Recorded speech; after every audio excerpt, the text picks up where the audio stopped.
දේවගේ සැලස්ම අනුව ක්‍රිස්තුස් මිනිස්සුන්ගේ තැවීම නිවා සදාකාලික ජීවිතය ලබා ගැනීමට හැකියාව සපයන ජීවිත ජලය ගලා යන ගල්පර පහර දිය යුතුය. එය එකවරක් තොරණයි. එකවර පාර දුන් එකාට නැවත නැවත පාර දියන්න අවශ්‍ය නැහැ.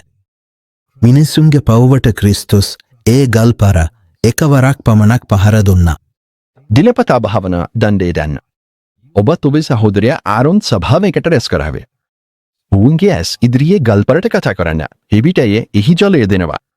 ඒ අනුව ඔවුන්ට ගල්පරෙන් ජලය ගෙනදී සභාවටත් ඔවුන්ට සතුන්ටක් පානය කරන්න. ගණන් 20 කොළුඹට ඉස්රායෙල් ජනතාව කාදීෂි නවතින්නා වූ අතර ඔවුන්ට පාන කිරීමට ජලය තිබුණේ නැහැ. ඉස්රායෙල් ජනතාව මෝසෙස් සහ ආරෝන්ට එරෙහිව එකට රැස් වී ඔවුන් සමග වාද කළා. ඔවුන් කනගාටුවමින් අපි සහෝදරයෝ ස්වාමින් වහන්සේ ඉදිරියේ මිය ගිය විට අපිත් මිය ගත්තේ නම් කොහොමද කියා කීවා. ඔබලා ස්වාමින් වහන්සේගේ සභාව මේ වනාන්තරයට ගෙනාවේ ඇයි? අපිත් අපේ සතුන්ත් මෙහි මිය යා යුතුද? ඉන්පසුව මෝසෙස් සහ ආරෝන් සභාවෙන් ඉවතට ගොස් හමුවීම් කුටිය දොරටුවට ගියේය. ඔවුන් මුහුණ බිම දමා වැටි ස්වාමින් වහන්සේට යාඥා කළා. ඉන්පසුව දෙවියන් වහන්සේ මෝසෙස්ට කීවා ඔවුන්ගේ ඇස් ඉදිරියේ ගලට කතා කරන්න. එවිට එහි ජලය දෙනුවට. ඒ අනුව ඔවුන්ට ගල්පරෙන් ජලය ගෙනදී සභාවටත් ඔවුන්ට සතුන්ටත් පානය කරන්න. මේකට පෙර ඔවුන් රෙපිදීම් හිනවතිද්දී ඔවුන්ට පාන කිරීමට ජලය තිබුණේ නැහැ. ඉස්රායෙල් ජනතාව මෝසෙස් සමග වාද කරමින් අපිට පානය කිරීමට ජලය දෙන්න කියා කිව්වා. ඉන්පසුව මෝසෙස් ස්වාමින් වහන්සේට ආඥා කළා. ඉන්පසුව ස්වාමින් වහන්සේ කිව්වා මම ගලමට ඔබ ඉදිරියේ සිටින්නෙමි.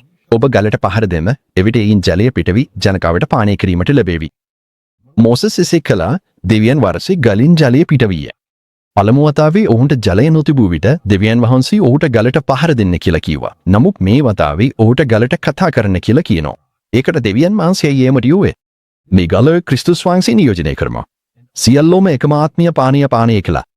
ඒක හේතුවෙන් ඔවුන් අනුගමනය කළ ආත්මීය ගලෙන් පානය කළා. ඒ ගලේ ක්‍රිස්තුස් වහන්සේය. 1 කොරින්ති 10 වචනය 4. මිනිසුන්ගේ තැවීම නිවා ජීවිතයේ ජලය ගලා යන ගලවන ක්‍රිස්තුස් වහන්සේ පහර දිය යුතුයයි දෙවියන් වහන්සේගේ සැලැස්මයි. එය මිනිසාට සදාකාලික ජීවිතය ලැබීමට හැකි කරයි. එය එක වතාවක් වුණයි. එක වතාවක් පහර දුන්න එකාට නැවත නැවත පහර දියන්න අවශ්‍ය නැහැ. මිනිසුන්ගේ පව්වට ක්‍රිස්තුස් වහන්සේ ගල එක වතාවක් පමණක් පහර දුන්නා. ක්‍රිස්තුස් වහන්සේගේ මරණය මිනිසාගේ පව්ය සහ ශාපේ ඉවත් කරා. ඔහුට ජීවිතය වුණා. දැන් මිනිසා ගලට කතා කළොත් ප්‍රමාණවත්යි. ඔහු තම පව්වන් පිළිගත්හොත් පමණක් ප්‍රමාණවත්යි. අපි අපේ පව්වන් පිළිගත්හොත් ඔහු විශ්වාසවන්තයි සහ නිතිපතාය. අපේ පව්වන් සමාව දීමටත් අපි සියලු අධර්මයෙන් පිරිසිදු කිරීමටත්. 1 යෝහන් 1 වචනය 9. මෙම සත්‍යය හෙළිදරව් කිරීම සඳහා දෙවියන් වහන්සේ මොෂේට සහ ආරොන්ට ගලට කතා කරන්න කියලා තිබුණා. අවසන් දිනයේ එම උත්සවයේ මහත් දිනයේ යේසුස් වහන්සේ නැගී සිටමින් උදා වී කියා සිටියේය. කවුරුත් තැවෙනවා නම් මට පැමිණ පාන කරවා ගන්න.